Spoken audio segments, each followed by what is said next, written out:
साथियों, देश की भाजपा की डबल इंजन की सरकार ने महंगाई से पूरी तरह मुंह मोड़ लिया है।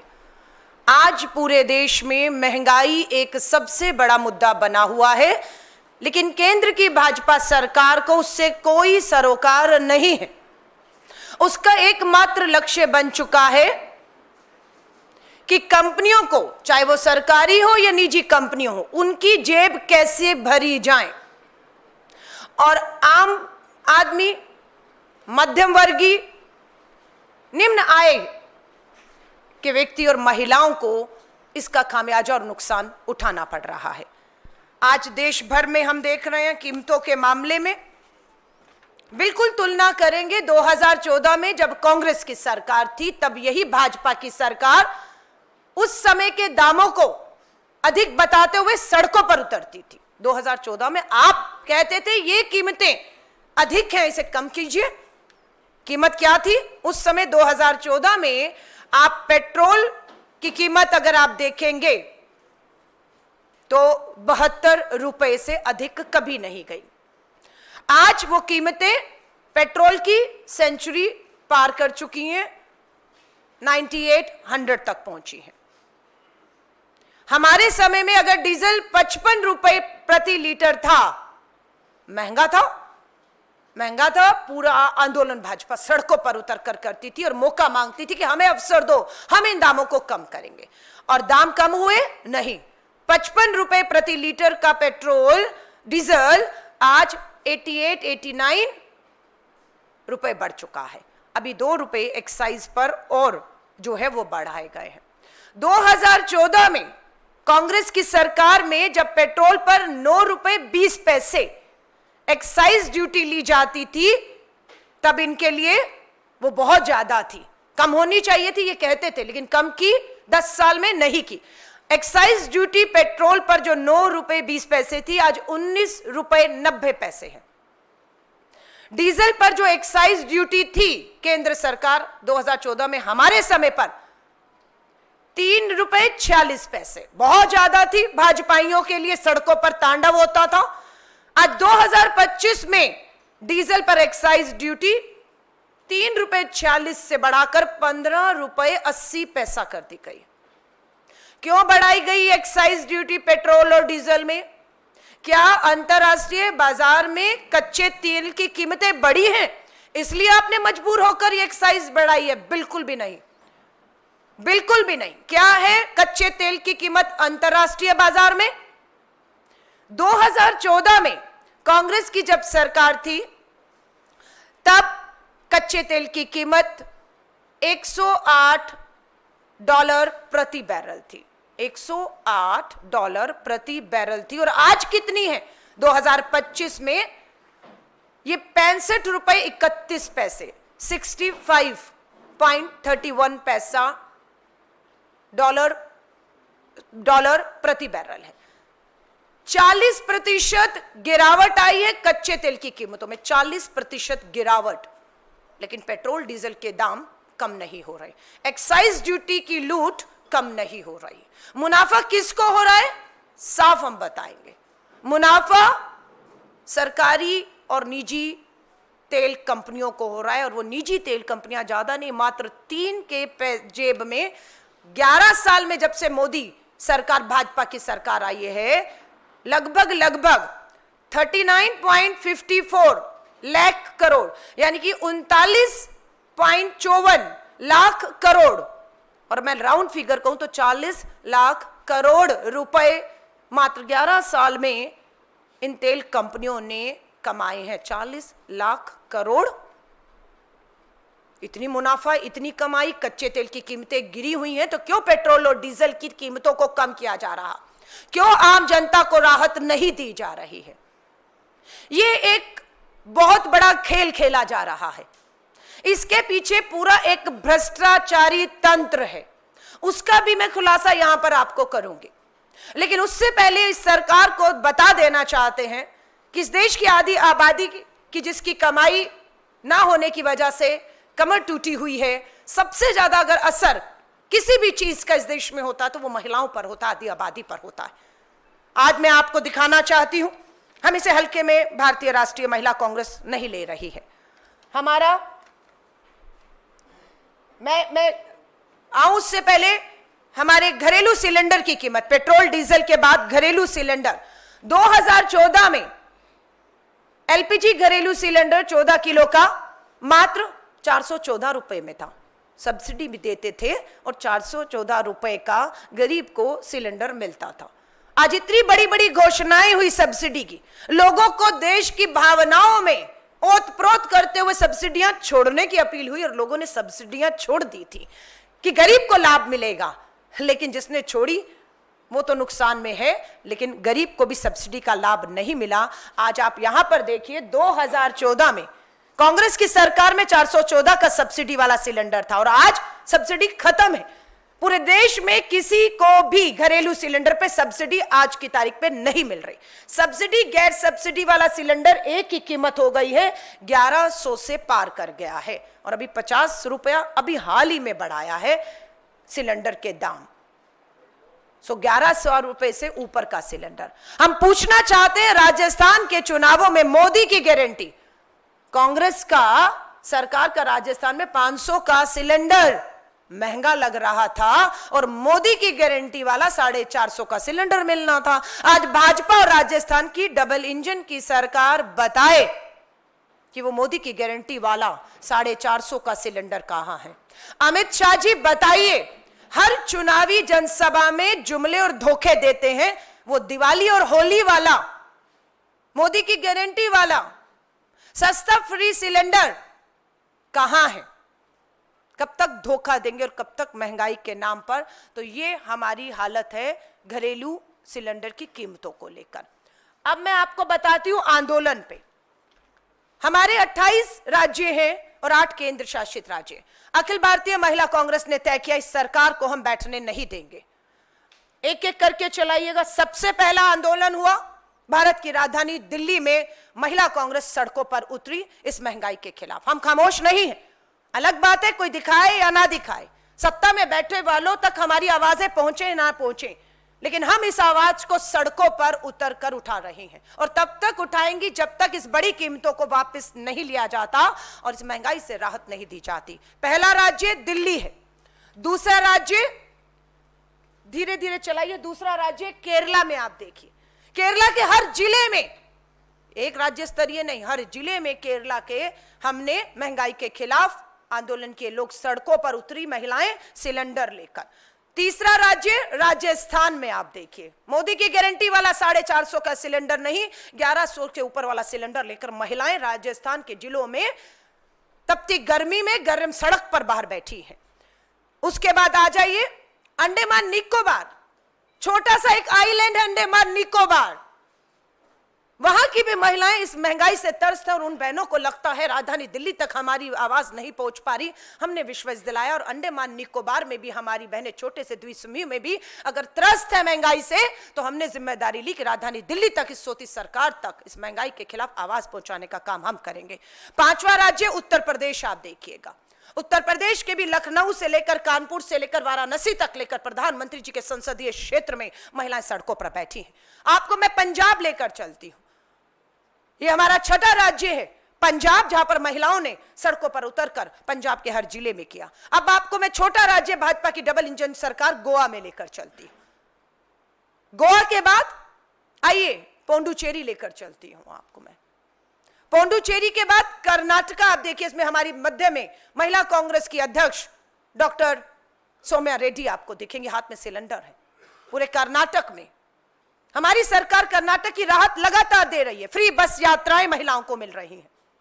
हमारी सरकार उन्हें आर्थिक मदद 2-2.5 हजार रुपया हर महीने डालती है कि वो कुछ काम कर पाए, कुछ कमाई कर पाए। पर पता लगता है जैसे ही हम उनके बैंक खातों में, हमारी सरकार तेलंगाना की हो, कर्नाटक की हो, पैसा डालती है, यहां से कीमतें बढ़ जाती हैं और वो सारा पैसा केंद्र सरकार की जेब में चला जाता है।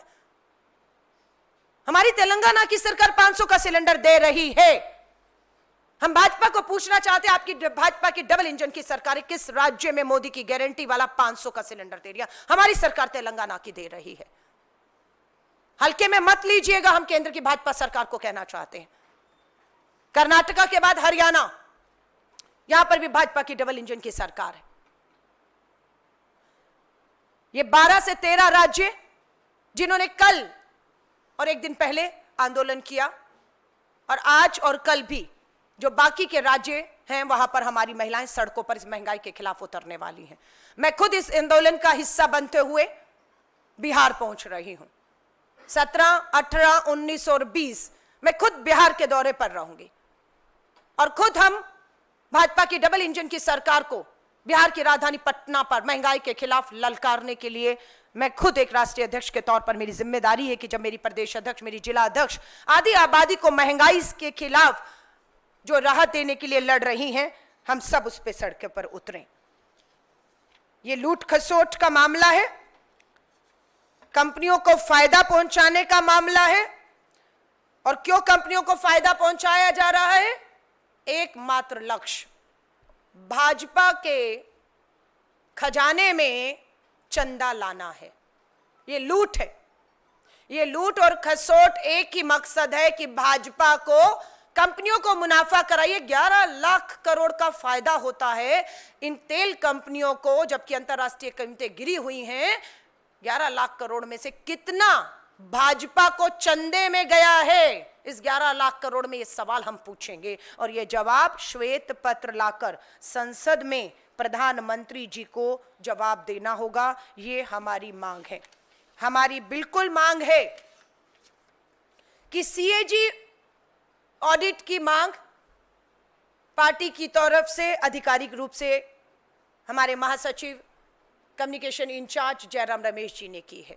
हम इस मांग को दोहराते हैं कि सीएजी ऑडिट किया जाए, और हमें पूरा विश्वास है सरकार, ये ऑडिट जब किया जाएगा तो पता लगेगा कि सरकार की जो नीतियां हैं वो गरीब, मजदूर, आम आदमी, महिला को राहत देने के लिए नहीं, वो नीतियां मात्र तेल कंपनियों को लाभ पहुंचाने के लिए बन रही हैं। इसलिए इन नीतियों के ऊपर ऑडिट, सीएजी की जांच होनी चाहिए। दूध का दूध, पानी का पानी होगा। अगर ये नहीं होगा तो ये मान लिया जाएगा कि ये भाजपा पूरी तरह से इस पूरे खेल में शामिल है। हम मांग कर रहे हैं आधिकारिक रूप से कि सीवीसी और सीबीआई की भी जांच होनी चाहिए। ये कांग्रेस ने आधिकारिक रूप से मांग की है, जिसे मैं दोहरा रही हूं, क्योंकि हमें ये लग रहा है कि या तो ये लापरवाही है कि कीमतें अंतरराष्ट्रीय बाजार में गिरी हुई हैं, कंपनियां मोटा मुनाफा कमा रही हैं, और लेकिन सरकार खामोश है, या तो सरकार का ध्यान ही नहीं है, और अगर ध्यान है तो आपकी लापरवाही है, और या आपकी मिली भगत है। जो मैं दोहरा रही हूं, इस 11 लाख करोड़ के मुनाफे में आपकी हिस्सेदारी कितनी है, कितना भाजपा के फंड में आया है। इसलिए हम सीवीसी, सीबीआई की जांच की मांग कर रहे हैं, हम सीएजी ऑडिट की मांग कर रहे हैं। पेट्रोल डीजल पर 15 रुपए प्रति लीटर, पेट्रोल और डीजल पर 15 रुपए, 1 लीटर पे 15 रुपए मुनाफा कमा रही हैं ये कंपनियां, फिर भी नहीं घट रहा है दाम। अरे मुनाफा 15 रुपए, 5 रुपया कम कर दो, 7 रुपया कम कर दो, सीधा किसको लाभ होगा? इस देश की गरीब, बेरोजगार, महंगाई की मार झेल रही आदि आबादी को होगा। लेकिन इनको कहा क्यों नहीं जा रहा कि आप 1 लीटर पर 15 रुपए कमा रहे हैं, इसे कम कर दीजिए? क्यों केंद्र में बैठी भाजपा सरकार, प्रधानमंत्री जी इन तेल कंपनियों को बुलाकर एक अपील कर रहे हैं? क्योंकि उन्हें मालूम है ये 15 रुपए प्रति लीटर अगर कम किया तो भाजपा के खजाने में जो चंदा है वो भी कम हो जाएगा। ये सच्चाई है, ये सच्चाई है। 5 साल में 7 बड़ी तेल कंपनियां, मात्र 5 साल में 7 बड़ी तेल कंपनियों ने 7 लाख करोड़ का मुनाफा कमाया है। 7 लाख करोड़ मात्र 5 साल में 7 कंपनियों ने। जनता को क्या मिला इस 7 लाख करोड़ में से पिछले 5 सालों में? बड़ी कीमतें, महंगाई, बेरोजगारी, अराजकता। इन्हीं 5 सालों में पेट्रोल 8 रुपए, और इन्हीं दिनों में जो है डीजल 3 रुपए महंगा हुआ है। यहां पर 8 रुपए और 3 रुपए महंगा होता है, और वहां पर 15 रुपए प्रति लीटर कमाया जाता है। प्रधानमंत्री नरेंद्र मोदी जी पूछना चाहते हैं, क्या यही है अच्छे दिन? क्या यही है सबका साथ, सबका विकास? या पूंजीपति मित्रों का, तेल कंपनियों का साथ और उन्हीं का विकास? इन्हीं दो नारों पर आए थे। बहुत हुई महंगाई की मार, अब की बार मोदी सरकार 2014 का नारा आज हम दोहराते हैं। बहुत हुई महंगाई और मोदी की मार, ये अब नारा बन चुका है और अब लोग इससे मुक्ति चाहते हैं। सो हमारी मांगे सरकार से साफ है, एलपीजी, पेट्रोल और डीजल के दामों को तुरंत प्रभाव से कम किया जाए, नहीं तो हमारा आंदोलन और तेजी पकड़ेगा। आवश्यक वस्तुओं की कीमतों पर नियंत्रण के लिए सख्त नीति लाई जाए। कंट्रोल आपके हाथ में होना चाहिए। तेल कंपनियां मुनाफा कमा रही, अंतरराष्ट्रीय बाजार में कीमतें गिर रही हैं, नियंत्रण आपके पास नहीं है, कंट्रोल आपके पास नहीं है, कंट्रोल सरकार के पास होना चाहिए। इसलिए हम बार बार कहते हैं कि पेट्रोल और डीजल को जीएसटी के दायरे में लाना चाहिए। जब पेट्रोल और डीजल को जीएसटी के दायरे में लाया जाएगा तो हमें विश्वास है मूल्य नियंत्रण, जो कंट्रोल है प्राइस को, वो किया जा सकेगा। महिलाओं और गरीब परिवारों के लिए विशेष राहत पैकेट घोषणा की जाए। बिहार चुनाव है, इसलिए हमारा ज्यादा जो है बिहार के दूर दराज के गांव में जाना हो रहा है, और मैं सच मान रही हूं ये महंगाई महामारी बन जाएगी। ये महंगाई महामारी बन सकती है, क्योंकि गरीबी है, बेरोजगारी है, महंगाई है, एक वक्त की रोटी उस गांव के गरीब के पास खाने के लिए उस बच्चों के पास नहीं है। कोई बड़ी बात नहीं, ये महंगाई महामारी मरे और दम तोड़ने शुरू कर दे। एक वक्त की रोटी खा रहे हैं, 10 दिन बिहार के दौरे पर रही और फिर जा रहे हैं, और हम सब बिहार के उस गांव में जा रहे हैं, और जो हालात बद से बदतर हैं उस धरती पर, वो बताते हुए भी, दिखाते हुए भी रोंगटे खड़े होते हैं। लेकिन जाएंगे और देखेंगे और दिखाएंगे भी। इस डबल इंजन की भाजपा सरकार को जगाएंगे कि राहत पैकेज देने की सख्त जरूरत है, नहीं तो महंगाई इस गरीब के लिए महामारी बन सकती है और भूख से मौतें ऐसा नहीं है कि नहीं हुई है। हंगर इंडेक्स हम लोगों ने देखा है कहां पर खड़ा है कि एक वक्त की रोटी नहीं। महंगाई पर संसद में विशेष सत्र बुलाया जाना चाहिए। उस विशेष सत्र में हमने मांग की, श्वेत पत्र जारी करिए और उस पर पूरी चर्चा करिए और बताइए संसद के पटल से अंतरराष्ट्रीय बाजार में कीमतें क्या हैं, बताइए हमें श्वेत पत्र लगा। क्यों कीमतें लगातार बढ़ाई जा रही हैं, बताइए। क्यों तेल कंपनियों को लाभ हो रहा है, क्यों आम गरीब जो है वो त्रस्त है, क्यों आधी आबादी त्राही कर रही है और उसे सुनने वाला कोई नहीं है। हमने 12-13 राज्यों में पिछले 1-2 दिनों में आंदोलन किया है। हम अगले 1-2 दिन में देश के 28 राज्यों और 8 केंद्र शासित राज्यों में 36 के 36 में, और मैं खुद बिहार पटना में इस आंदोलन में हिस्सा लेने जा रही हूं।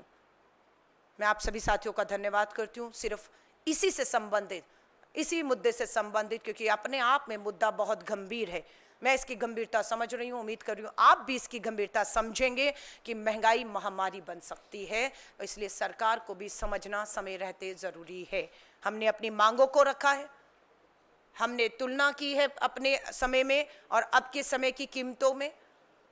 हम लोगों ने आंदोलन के रूप में इसे लिया है, हम हल्के में नहीं बैठेंगे। इन सब चीज़ों के बाद आपके इसी से संबंधित कोई भी सवाल हो, मैं आपके सवालों का स्वागत करती हूँ। धन्यवाद।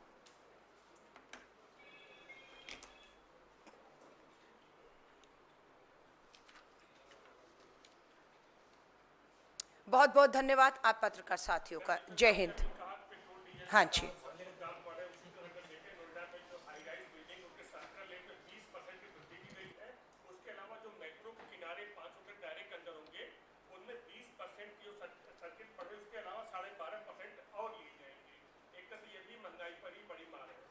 देखिए हमारा नारा होता था रोटी, कपड़ा और मकान। गरीब को ये जो सुविधाएं हैं, जो उसका एक हक है, संवैधानिक कहें, मानवीय कहें, एक हक है, ये हक इस सरकार ने उनसे छीन लिया है।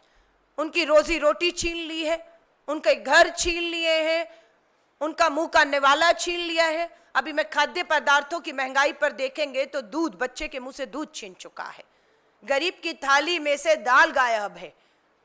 तो ये मकान की जो कीमतों पे आप बात कर रहे हैं, मैं बिल्कुल कह रही हूं ये सरकार सोई हुई है, ये सरकार हल्के में ले रही है। लोगों में गुस्सा और रोष लगातार बढ़ रहा है और ये उस गुस्से और रोष को कहीं और ले जाने का जो है वो साधन कर रहे हैं, जो हम पिछले 3 दिनों से जो तांडव सड़कों पे हो रहा है, जो बेरोजगार युवाओं की एक फौज खड़ी हो चुकी है, जो महंगाई बेरोजगारी से त्रस्त है, गुस्से में उसका गुस्सा हाथ में हथियार देकर त्योहारों में किस तरीके से निकाल कर एक दूसरे से लड़वाने में जो है वो ध्यान भटकाने की कोशिश की जा रही है। मैं फिर कह रही हूँ, इस सरकार को चेता रहे हैं, चाहे मकान की बात हो, चाहे रोटी और कपड़े रोजगार की बात हो।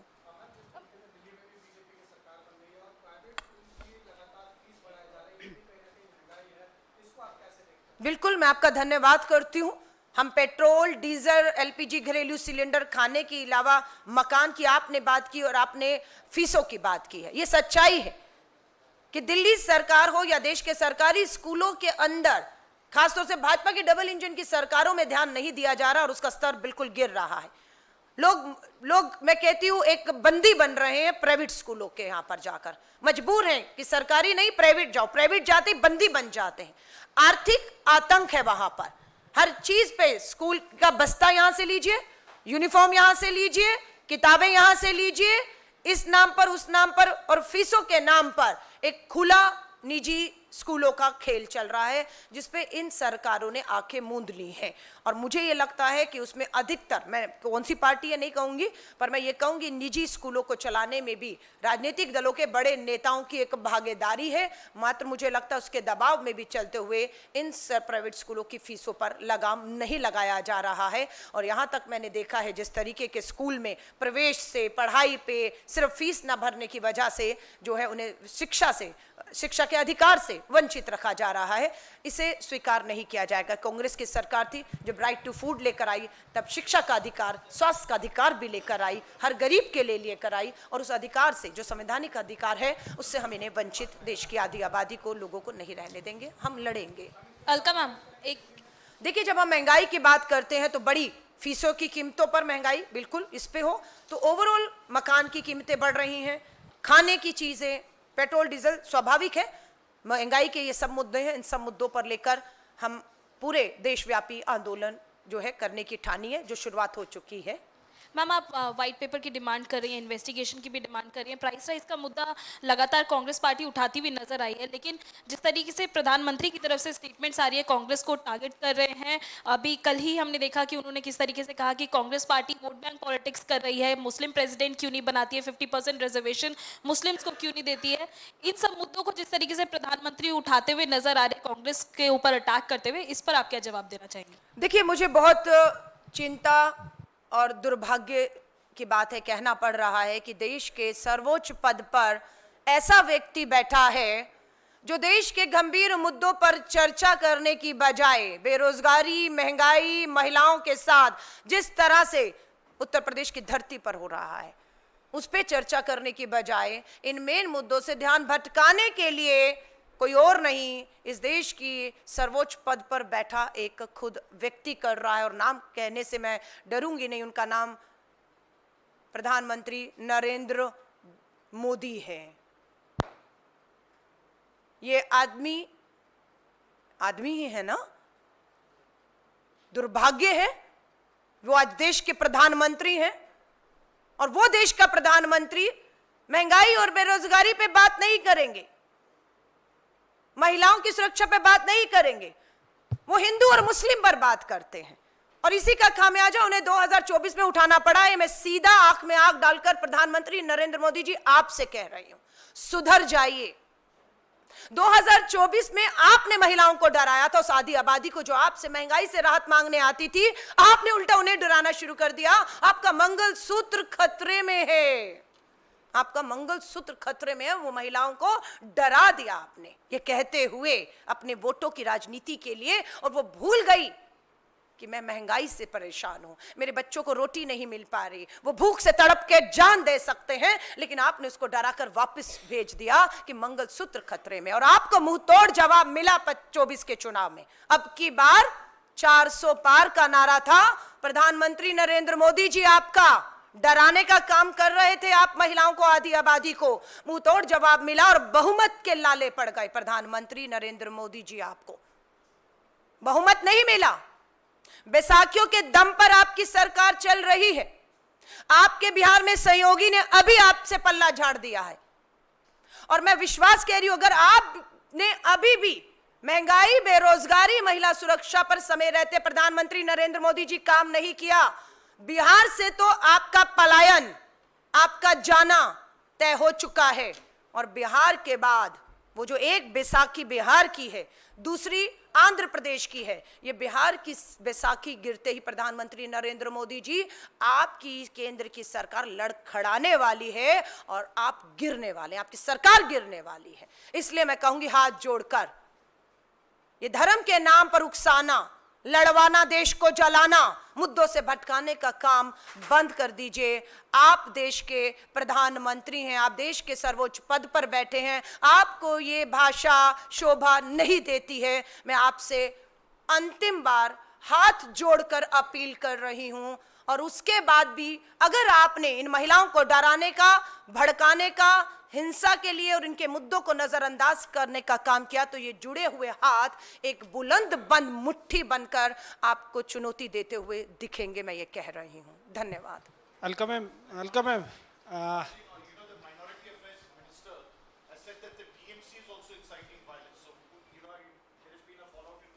मैं फिर कहूंगी, मैं अभी जो मुद्दा मेरा है, महंगाई महामारी का रूप ले रही हूं, मैं कह रही हूं अभी उस तक रही है। मैं बिल्कुल 23 तारीख को, 22 और 23 को बंगाल के दौरे पर हूं, कलकत्ता में मिलूंगी। इन सब चीजों के जो जवाब है, मैं एक प्रेस वार्ता वहां कर रही हूं, बिल्कुल देने जा रही हूं। हम किसी भी चीज से जो है वो मुंह नहीं मोड़ रहे हैं, पीठ नहीं दिखा रहे, हम डट कर मुकाबला, पूरे देश में कहीं पे भी हिंसा हो, महंगाई हो, बेरोजगारी हो, अन्याय हो, महिलाओं के साथ बलात्कार हो, उनके पांव में कील खोलवे जा रहे हो, हम इनको जवाब देने के लिए पूरी तरह से मुस्तैद हैं। अलका जी, रॉबर्ट वाड्रा को ईडी का सम्मन हुआ मैं है, माफी अभी चाहूंगी, मेरा मुद्दा, मैं कह रही हूं देश की 140 करोड़ की आबादी का ये मुद्दा है। मैं देश के मुद्दों को लेकर, 140 करोड़ की आबादी के मुद्दों को लेकर आई हूं, इसे छोटा मत करिए। धन्यवाद। Ma'am this is related to what you have taken up, inflation आपने मुद्दा उठाया है, लेकिन कल आपने देखा होगा एज कांग्रेस चीफ एक वीडियो वायरल हुआ था जिसमें there are group of who can be said a group of vandals, जो देखे गए कि एक लड़की का हिजाब निकाल रहे थे, अपेरेंटली इन यूपी और somewhere in the country. I hope you have taken note of it as Congress महिला हेड। देखिए, आज की प्रेस वार्ता सिर्फ महंगाई तक सीमित थी। महिला सुरक्षा, महिलाओं का मान और सम्मान, मैं बिल्कुल कह रही हूं, मेरी बिल्कुल जानकारी में है। कल 14 अप्रैल था, भारत रत्न बाबा भीमराव अंबेडकर जी का हमने जन्म दिवस मनाया। देश भर से 500 महिलाएं आई थी, देश भर के कोने कोने से इंदिरा भवन ऑडिटोरियम में 500 बहनें पहुंची। हम लोगों ने संविधान में महिलाओं के हक, अधिकार, राजनीतिक, आर्थिक, सामाजिक भागीदारी, न्याय और सुरक्षा पे बात की। हमारी वो चर्चा कम से कम 4-5 घंटे कल इंदिरा भवन में चली है और हमने ये सुनिश्चित किया है कि महिला सुरक्षा के मुद्दे, मान और सम्मान, और जिस तरह का व्यवहार आप बता रहे हैं कि एक बहन का इस तरीके से कपड़ों को खींचा गया है, मैं अब इस पे क्या कहूं। मैं जब ये वाक्य आप कह रहे थे तो मैं इलाहाबाद हाई कोर्ट के जज का बयान भी हमने दोहराया। आप कह रहे हैं एक बहन बेटी का हिजाब छीना गया, जज का कहना था एक बलात्कार के आरोपी को बेल देते वक्त कपड़े ही तो खींचे हैं, छाती पे हाथ ही तो मारा है, कपड़े ही तो फाड़ने की कोशिश की, बलात्कार की कोशिश की, बलात्कार थोड़ी ना कर दिया है। अब यहां बात कर रहे हैं, हमें तो अदालतों के जजों की सोच पे भी लड़ना पड़ रहा है। और एक दोबारा फिर उसी अदालत में फिर मामला आया और ये कहते हुए बेल दी बलात्कार के आरोपी को कि इस पूरी समस्या को, प्रॉब्लम को निमंत्रण देने वाली वो महिला भी है जो पीड़ित है, जो बलात्कार की शिकार है, तो उसको भी बराबर का दोषी बताते हुए दूसरे मामले में बेल दे दी गई। पैरों में कील हमने देखे अपनी बहनों को। मध्य प्रदेश रीवा में बहनों को जिंदा गाड़ा गया है, जिंदा गाड़ा गया है। अभी लड़ाई में सुनते थे कि लड़ाई होती थी, गुस्से में कहता था मुझसे मत उलझ, जिंदा गाड़ दूंगा। मध्य प्रदेश रीवा में गाड़ दिया हमारी बहनों को जिंदा, पांव में कील देके हैं। छत्तीसगढ़ में मात्र 6 साल की बच्ची कन्या पूजन में निकलती है, पता लगता है भाजपा के नेता की गाड़ी थी, वो बलात्कार हुआ, उससे साबित हुआ है, मार दिया गया उसको।